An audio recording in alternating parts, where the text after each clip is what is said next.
Hi, today I will be showing you my OneNote organization skills, I suppose. So if you'll see here, I have multiple different notebooks that I actually do use for different classes. Um, Down here is the one that I have given for my course topic, which is Henry VIII. Here you will see the article that I embedded, and I have some highlights and some notes.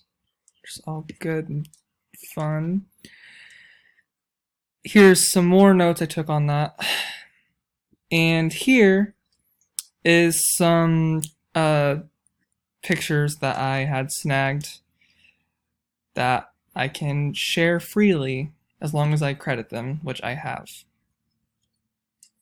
So yes, thank you for watching.